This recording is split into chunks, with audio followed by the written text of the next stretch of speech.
لہذا یہ بات تو ناممکن ہو گئی، لیکن مٹانا ضروری ہے، اس کو نقصان پہنچانا ضروری ہے، اس کو کمزور کرنا ضروری ہے۔ یہ ملک جو اللہ تبارک و تعالیٰ نے اپنے فضل و کرم سے ہمالیہ کے دامن میں پھیلا ہوا اتنا وسیع و عریض ملک، جس میں تمام وسائل موجود ہیں، پہاڑ اس میں ہیں، دریا اس میں ہیں، سمندر اس میں ہے، زراعت کے میدان اس میں ہیں، کھیت اس میں ہیں، باغات اس میں ہیں، صحرا اس میں ہے، قدرتی وسائل کا ایک لامتناہی ذخیرہ ہے جو اللہ تبارک و تعالیٰ نے پاکستان کو عطا فرمایا ہے۔ تو اگر پاکستان مسلمان بھی رہے اور اس کے پاس ایٹمی طاقت بھی ہو اور اس کے اپنے قدرتی وسائل بھی اتنے زیادہ ہوں تو اس سے بڑا خطرہ ان کے لیے کوئی اور نہیں ہو سکتا۔ لہذا وہ اس بات سے تو مایوس ہیں کہ ان کے اوپر فوجی طاقت کے ذریعے قبضہ کیا جائے، لیکن وہ ایک ان کا اور طریقہ ہے، وہ ہے لڑاؤ اور تقسیم کرو، ان کو آپس میں متحد نہ ہونے دو، ان کے درمیان ہمیشہ کوئی نہ کوئی تفریق کا کوئی نہ کوئی بیج بوتے رہو، کبھی فرقہ واریت کی بنیاد پر، کبھی سیاسی تفریق کی بنیاد پر، ان کو اکٹھا نہ ہونے دو، ان کو اس بات کا موقع نہ دو کہ یہ اکٹھے ہو کر اپنے ملک کی تعمیر و ترقی میں حصہ لے سکیں۔ چنانچہ اس کا نظارہ ہم آپ دیکھ رہے ہیں۔ اس وقت ملک کی جو حالت ہے، ملک دو دھڑوں میں اس طرح تقسیم ہو گئی ہے کہ ایک دوسرے کی بات سننے کا روادار نہیں، ایک دوسرے کے خلاف گالم گلوچ کا ایک بازار گرم ہے اور ایک دوسرے کے خلاف سفارہ ہیں۔ یہ حالت اس لیے یہ ویسے ہی نہیں پیدا ہو گئی، یہ پیدا کی جا رہی ہے، یہ پیدا اس لیے کی جا رہی ہے تاکہ یہ ہمارا ملک متحد نہ ہو سکے۔ بعض اوقات بڑے خوشگوار اور خوبصورت نعرے دیے جاتے ہیں، وہ نعرے ایسے ہوتے ہیں کہ جوانوں کے لیے، نوجوانوں کے لیے بڑے دلکش ہوتے ہیں، دل فریب ہوتے ہیں، اور ان دلکش اور دل فریب نعروں سے مرعوب ہو کر نوجوان ایک رخ پر چل پڑتا ہے۔ اس کو بیچارے کو یہ اندازہ نہیں ہوتا کہ یہ نعرہ کہاں سے چلا ہے اور کون اس کی رسی ہلا رہا ہے اور اس کے نتائج کیا ہونے والے ہیں۔ جذبات کا ایک سمندر ابالا جاتا ہے، اس جذبات کے سمندر کو ابال کر مسلمانوں کو آپس میں لڑانے کی کوشش کی جاتی ہے، کبھی فرقوں کے نام پر، کبھی سیاسی نظریات کے نام پر، کبھی کسی اور صوبائیت کے نام پر، کبھی دیکھو کہ یہ سندھی ہے، یہ بلوچی ہے، یہ پٹھان ہے، یہ مہاجر ہے، یہ مختلف قسم کے عنوان رکھ کر تعصبات کو ہوا دے کر تفریق پیدا کی جاتی ہے۔ آج پاکستان کی حالت آپ یہ دیکھو کہ کتنی قسم کے جماعتیں اور گروہ آپس میں برسر پیکار ہیں۔ بلوچستان میں اس میں کوئی شک نہیں ہے کہ بلوچستان میں زیادتیاں ہوئی ہیں، ناانصافیاں ہوئی ہیں، لیکن وہاں کے لوگوں کو بلوچ لبرٹی آرمی بنا کے کھڑا کر دیا کہ وہ ہم بلوچستان آزاد ہونا چاہتا ہے۔ اسی طرح پختونخوا کے اندر ایک پشتون تحریک چلی شروع کر دی ہے کہ جو پشتون کے بنیاد کے اوپر لوگوں کو جمع کرے۔ ایک عرصے سے یہاں کراچی میں مہاجر قومی موومنٹ کے نام سے الطاف حسین صاحب نے نسلیں کی نسلیں تباہ کر دیں، اسی عصبیت کی بنیاد پر۔ سندھ میں ہندو دیش کا نعرہ لگایا جا رہا ہے اور ہندو دیش والوں کو تقویت پہنچائی جا رہی ہے، اور مسلمانوں کے درمیان مسلک کے اختلافات، دیوبندی، بریلوی، اہل حدیث، شیعہ، ان کا آپس میں ٹکراؤ جان بوجھ کر پیدا کیا جا رہا ہے، اور نوجوان جو ہے وہ جذبات کی رو میں آ کر ان دلکش نعروں کے پیچھے چل پڑتے ہیں، جس کے نتیجے میں فائدہ کس کا ہوتا ہے؟ فائدہ دشمن کا ہوتا ہے، فائدہ مغربی دنیا کا ہوتا ہے، فائدہ ان لوگوں کا ہوتا ہے جو مسلمانوں کو متحد دیکھنا نہیں چاہتے۔ ان حالات سے ہم گزر رہے ہیں، لیکن اس کا جو سبق ہمیں لینا چاہیے، خاص طور سے جبکہ 75 سال ہمارے گزر چکے ہیں، ہمیں جو سبق لینا چاہیے وہ یہ کہ ہر دلکش نعرے کے پیچھے چلنے کی عادت ہم ختم کریں،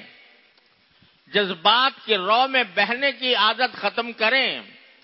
عقل اور سمجھ سے کام لیں، دشمنوں کی چالوں کو سمجھیں، دشمنوں کی سازشوں سے خبردار رہیں۔ وہ کوئی بھی فتنہ کسی کے ہاں کھڑا کر سکتے ہیں اور کرتے رہتے ہیں۔ نوجوان کا خون گرم ہوتا ہے، اس گرم خون کو کسی مقصد کے لیے استعمال کرنے کے لیے ایک جذباتی نعرہ کافی ہوتا ہے۔ وہ جذباتی نعرہ اس کو دے دیا گیا اور وہ اس کے پیچھے چل پڑا، اور اس نے ملت کو فرقوں میں بانٹ دیا، ملت کو گروہوں میں تقسیم کر دیا، قوموں میں تقسیم کر دیا۔ آپ اگر اسلام کی تاریخ کا مطالعہ کریں تو جہاں جہاں مسلمانوں کو شکست ہوئی وہاں بنیادی سبب یہ تھا کہ مسلمانوں کے درمیان تفریق پیدا کی گئی۔ آپ کو پتا ہوگا کہ جب بغداد کے اوپر تاتاریوں نے حملہ کیا ہے، ہلاکو خان نے حملہ کیا ہے، تو اس وقت بغداد کا ایک چوک تھا مامونیہ، اس میں علماء کرام کے درمیان چھوٹی چھوٹی باتوں پر جھگڑے ہوتے تھے، جیسے آج کل ہو رہے ہیں پنجاب میں اور سرحد میں، حیات النبی اور ممات النبی، یہ حیاتی ہے یہ مماتی ہے، اور اس کے درمیان مناظرے ہو رہے ہیں، اور ساری قوت بیان اور سارا زور بیان ان مسئلوں کے اوپر خرچ کیا جا رہا ہے۔ اسی طرح بغداد میں جب تاتار والوں کا حملہ ہونے والا تھا تو اس وقت میں چھوٹے چھوٹے مسئلوں پر علماء کرام کے درمیان آپس میں جھگڑے ہوتے تھے، اور مامونیہ ایک چوک تھا، وہاں پر مناظروں کا ہر روز بازار گرم ہوتا تھا، اور ان مناظروں کے اندر ایک دوسرے کے اوپر طعن و تشنیع ہوتی تھی، اور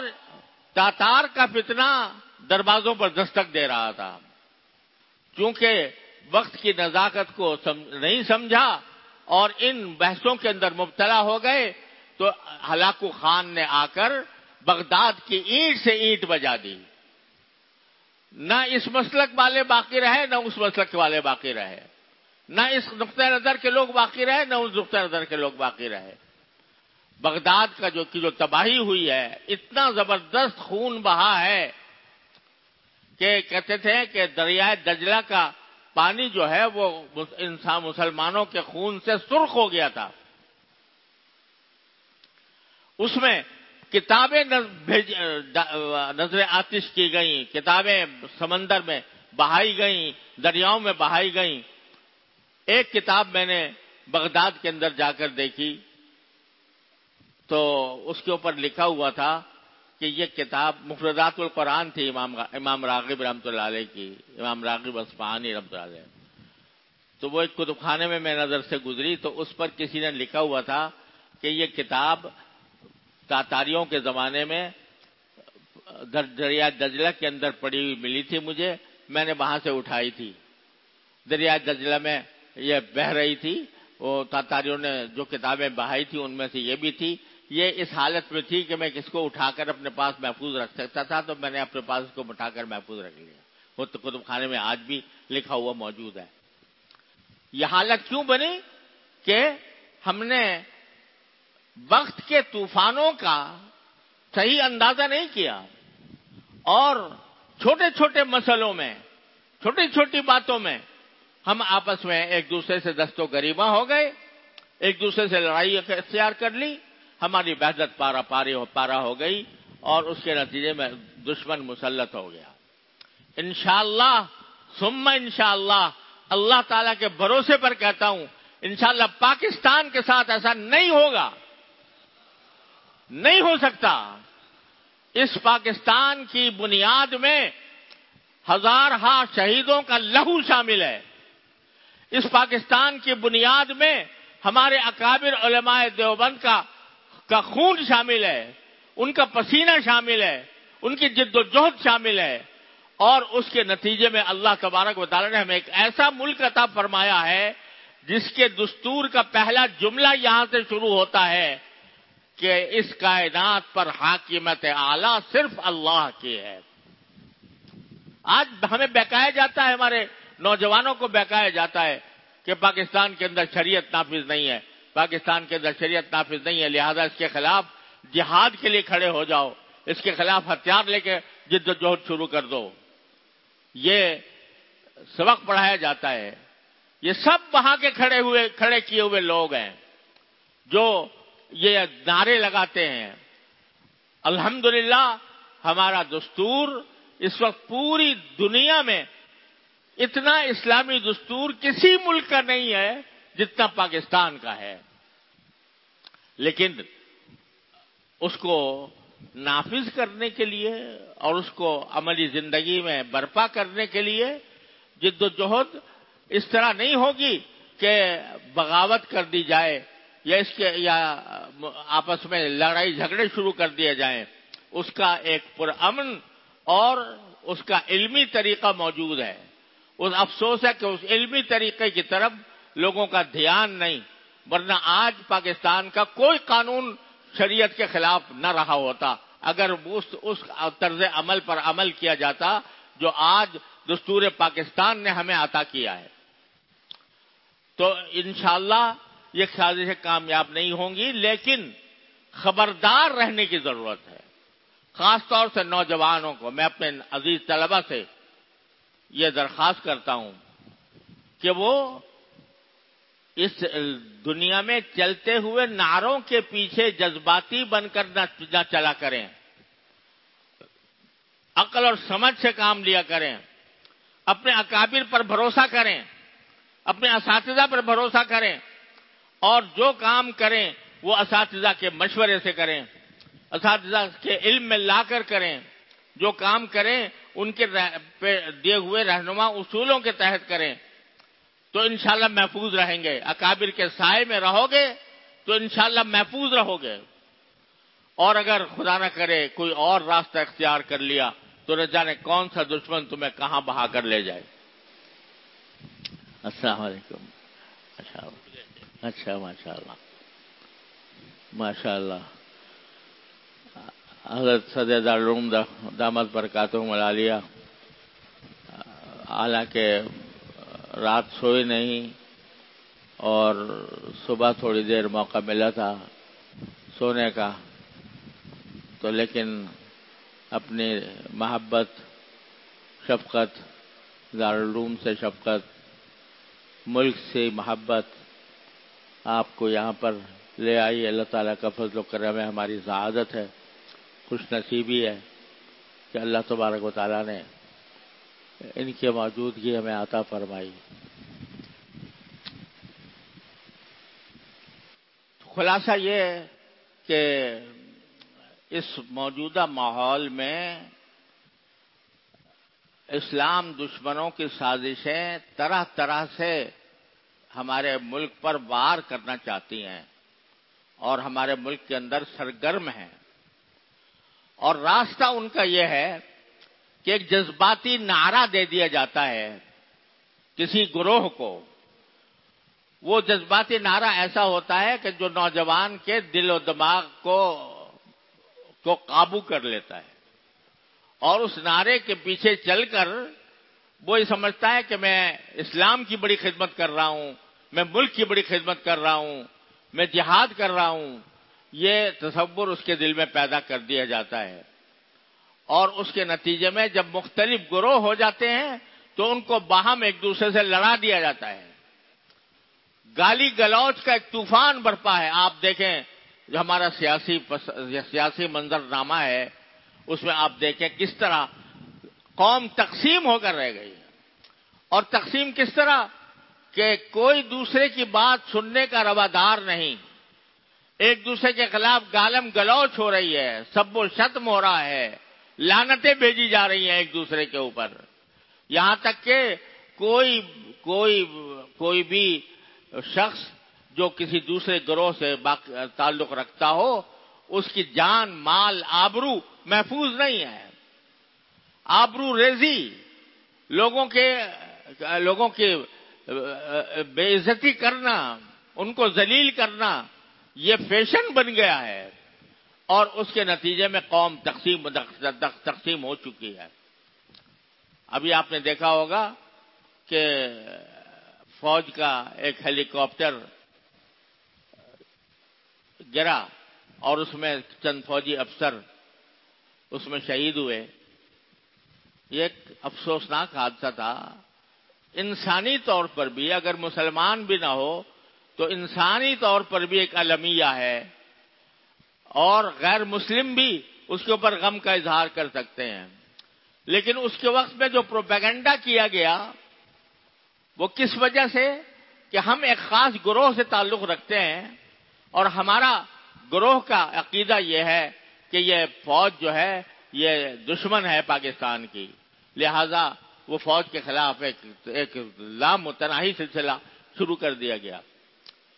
یہ کیوں؟ اس لیے کہ اگر آپ غور سے دیکھو تو اس پاکستان کے اندر جتنے ادارے تھے سارے ختم ہو چکے تقریباً، صرف ایک فوج کا ادارہ ہے جو الحمدللہ جس کا دنیا پر رعب ہے۔ ہمارے پاس اور کوئی ادارہ ایسا نہیں ہے جس کا ہم دنیا کے اوپر رعب دکھا سکیں، لیکن الحمدللہ ہمارے اللہ تعالی نے فوج کو ایسا بنایا ہے، اس کی طاقت، اس کے پیچھے ایٹمی طاقت اور اس کی تنظیم، اس کا اتحاد، یہ ایسا ہے کہ یہ جس سے دوسرے لوگوں کو رعب طاری ہوتا ہے، باہر کے لوگوں کو، لیکن یہ چاہ رہے ہیں کہ اس رعب کو بھی ختم کیا جائے اور اس کے درمیان کے اندر بھی نفرتوں کے دیواریں کھڑی کر دی جائیں۔ یہ ساری سازشیں ہو رہی ہیں پاکستان کے خلاف، لیکن اگر ملک کا نوجوان عقل و ہوش کے ناخن لے لے اور جذبات کے نعروں کے پیچھے چلنا بند کر دے اور اپنے اکابر کا دامن تھامے رکھے تو انشاءاللہ ثم انشاءاللہ یہ سازشیں ناکام ہوں گی، برباد ہوں گی، اور پاکستان انشاءاللہ قائم رہے گا۔ اللہ تعالیٰ نے یہ ملک برباد ہونے کے لیے نہیں بنایا، یہ ملک اللہ نے اس لیے بنایا ہے کہ اس کی تعمیر کی جائے، اس کی ترقی کی جائے۔ تنقید بے شک کریں، لیکن تنقید تعمیری انداز کی ہو جس سے کہ کوئی فائدہ حاصل ہو،